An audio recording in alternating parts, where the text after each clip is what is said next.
everyone, I am Cyber Jester A30 and this is my partner, Jaira D. Mulana. And today we are going to explain to you a short story about, I entitled The Story of an Hour by Kate Chapin. By Kate Chapin. He's the writer of this short story. Hey, welcome! Story is, when who ay, yung pangalan guys si Luis Ballard, Luis Ballard. Who experienced, so si Luis Ballard, she experienced grief, freedom, but irony, grief, freedom, and irony in his life and in her life. So before it's better to you, to all of you to understand this short story. I am going to explain to you the character, what is the character, who is the character, setting of the story plot, and etc. I'm going to read the summary of this short story. Story of an Hour by Kate Chapin is about Luis Ballard. Si Luis Ballard, siya ang protagonist, siya ang character ng story, si Luis Ballard. A woman with a heart problem. Si Luis Ballard is a woman with a heart problem. So siya sakit sa puso. A woman who receives the news that her husband, Bentley Ballard, has died in a train accident. Naka-receive siya news na yung bana si Bentley Ballard. Bentley Ballard has died in a train accident. At first, she is devastated. But as she sits alone in her room, she feels a sense of freedom and relief. Wow, nakapil siya freedom and relief. Ano kaya? Kung nakapil mo siya freedom, namatay ang partner. Di ba dapat malungkot siya, makapil siya, gusto mo, grief and love. Oh. She realizes, she feels a sense of freedom and relief at the thought of living life for herself. Wow. She imagines a future of independence and self-fulfillment. Oh, imagine siya o kanagwan. Ay, makapot na lang kung gusto. Oh, ay, malaya na ko kaya namatay ang bana. Pero wa siya kabalo. Ano siya kabalo? However, her newfound joy is short-lived. Her newfound joy is short-lived. When Bentley unexpectedly returns to home. Na, o diba? Ang iyang kalipay kay gamay lang ayo nga tayo. Kay tingala siya, abin niya namatay na. O diba? Kuyo kayo. Oh, alay. Shocked and overwhelmed. Shocked na, nakubala, ito mo na, namatay na niya. And overwhelmed. Luis dies from a heart attack. Oh, because of heart attack, kay na-shock man siya, na-overwhelmed siya because her husband, kay naabot silang baday, nabuhi. Okay lang. Siya nung namatay. Okay na ironic tawag na. And the oppression of woman ending with an ironic twist. The story is more sense of freedom, kalayaan, ang kasal, and the oppression of woman ending. Ang galing ko ay dito lang. Walay karapatan ang babae ba? Kung patriarchal system po, patriarchal system, about ba na itong, sige, balik. Di, setting. Sa late 19th century, in the late 19th century, ang kababaihan di wala karapatan. Wala sila empower, good. Kaya ang lalaki ang mas naay karapatan sa kanan. Sa komunidad, bawal magkuha ng babae, bawal, wala siya, wala karapatan okay. Murag gusto kayong babae sa lalaki, lalaki ang dapat mamunod sa kanan. Patriarchal system, ibig sabihin, lalaki, wala babae, wala karapatan ng babae. So, place. The Ballard's home, specifically Luis's house. Ito po ba sa Lois's room. The Ballard's home. Balay nila mag-asawa. Dito na nila. Dito na. Read the characters. Luis Ballard, the protagonist, a woman with heart trouble, experiences abuses of liberation upon leaving of the husband Mallard, ang protagonist, siya ang main character ng story. So, baro na to. Ano, kuhan? Basta mabayan na ito. Just a hard condition and just for a mix of sadness and freedom when she hears about her husband's death. Wala siya ka ba? Masaya yung mapil. Malipay ba siya? Or mag-uol? Mag-uol ba siya basta? Nag-duwa-duwa, masaya yung mapil. Kaming siyang feelings. Ano yung Mallard? Brentley Mallard, Lois's Voices husband. husband who is believed to be dead but returns aspect. Oh. Continue. Brentley Mallard is he is the husband of Louise Mallard, who is believed to be dead and dead but returns unexpectedly. Brentley Mallard is believed to have died in a train accident and represents traditional marriage Pwede na and lang silang popular exit. family. Magpadayon na sila sa aral living. Okay na. Mallard is his husband, who is believed to be dead but returns unexpectedly. Si Brentley Mallard represents traditional marriage and patriarchal control. Ibig sabihin, si Brentley Mallard siya nag-represent siya katong 19th century sa una, 19th century, and patriarchal. Siya nag-represent sa patriarchal control. Sa itong patriarchal control, kaya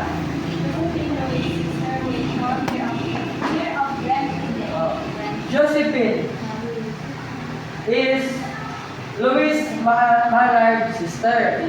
Josephine is caring and cautious. She tells Lois about Brentley's death. Siya ang naginungkal sa iyang kapatid na si Lois na namatay si Brentley because of train accident. Oh. Richard, a friend of Brentley, who confirms the news of the accident. And Richard is a friend of Brentley. Friend siya ni Brentley. Tapos si Josephine kay nagsuon ni Lois. Siya ang nag-confirm. Ibig sabihin, i-confirm niya na namatay na ito daw ang akong friend. Diba? Salit tayo. Pero nagdua-dua si Lois kung sa'yo mapil. Makapil ba siya? Wow! Malaya na ako. I can do everything. I can fulfill my dreams. I can fulfill my basta yung tanan. Malaya na siya. Kaya namatay ang bala. Pero 50-50 ba? Ang 50 ay pamilya kay kasiyahan. Ang 50 kay sad. Ni-control sa ilang mga bala because of patriarchal system. Then si Brentley Mallard, he represent also the patriarchal system. Siya, system sa una, ibig sabihin mga lalaki ang nasa taas, sila ang mga dapat masunod. Gigo. Mr. Mallard, suffering from a heart condition, like the door of her husband, Ay, sukaw! died in a railroad Railroad accident. Exposition. Louise is introduced as a woman with heart condition. Basta marat na si Louise kaya siya heart condition. She learns from Josephine and Richard that her husband, Brentley, has supposedly died in a train accident. Ito siya na nakabalo siya position. Ito niya nabahan niya namatay ang mana ay gigot sa iyahang igsuot o i-confirm po ni Richard, Brentley's friend.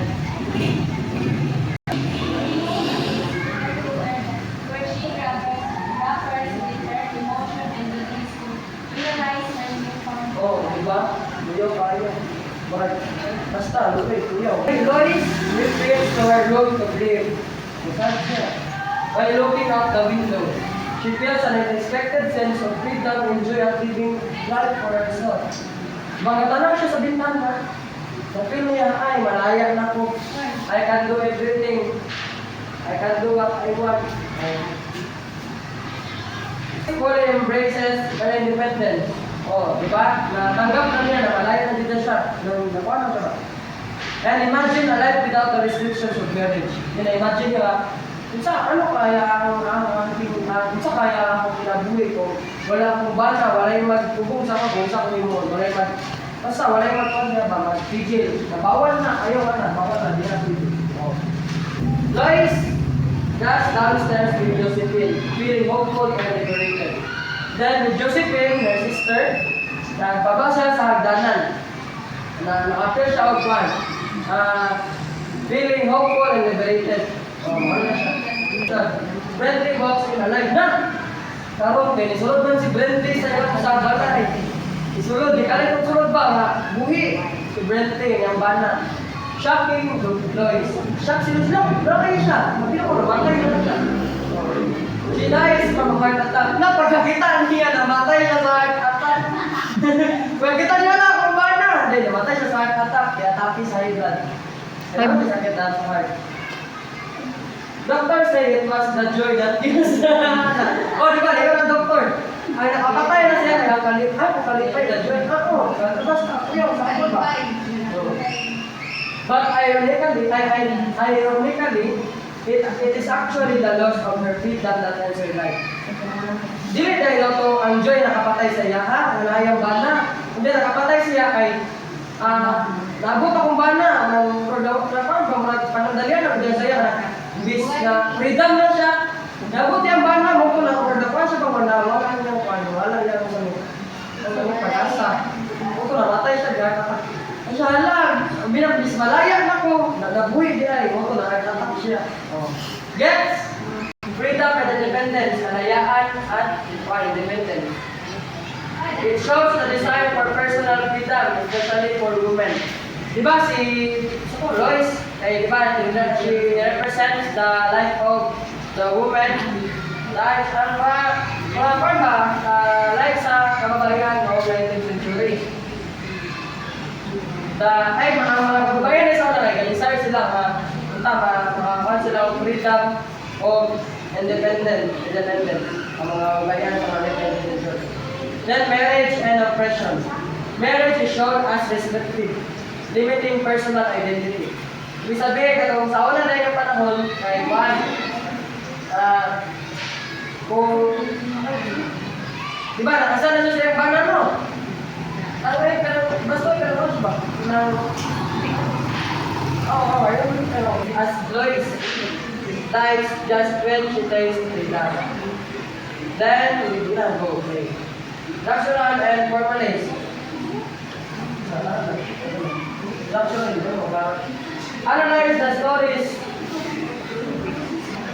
of convey its king. The story is written as a short, focused narrative. The point of view is third person limited, letting us see Lois' inner thoughts. Kaya simple, right? I-open window, kapag bukas na ang bintana kay siguro siya of freedom and opportunity sa kabayan sa unang panahon. Then, ang heart robot, vulnerability, it symbolizes vulnerability and societal constraints. Then, anything is ironic, surprising, the reader with an unexpected twist. Twist.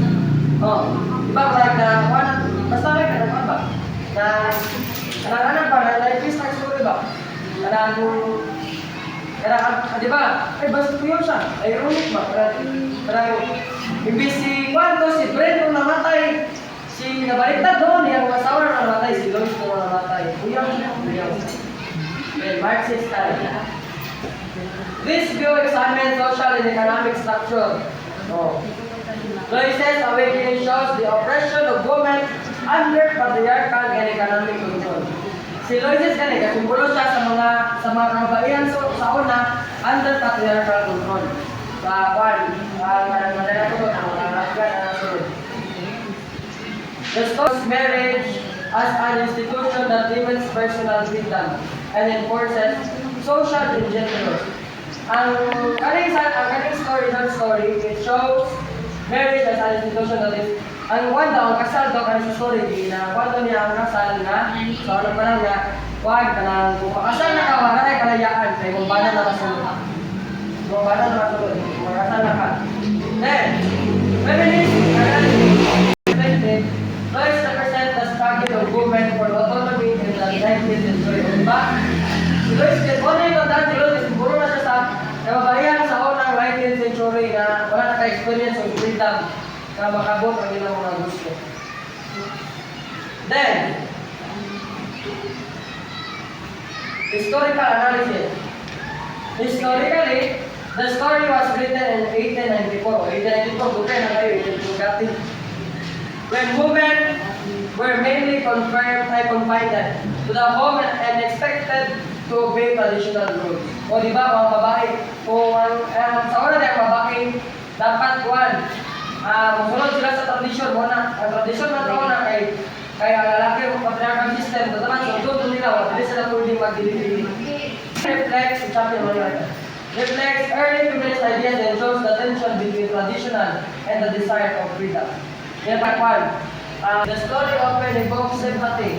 The story evokes sympathy, shock, and reflection. O di ba, nakuha siya na sad ko si Lois, na namatay ang bana. Pero, namatay ang bana, pero nakalikat ko siya kwan.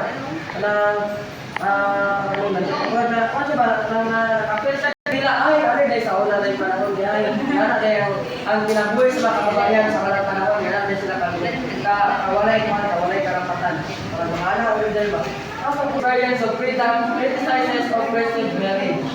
And the ironic ending makes the reader think about societal restrictions versus personal desire. Mas makana ang mga readers na kita magbabasa,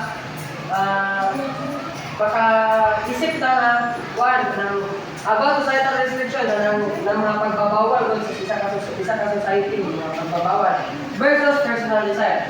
Ang pagbabawal sa society, di ba? Ay pagbabawal sa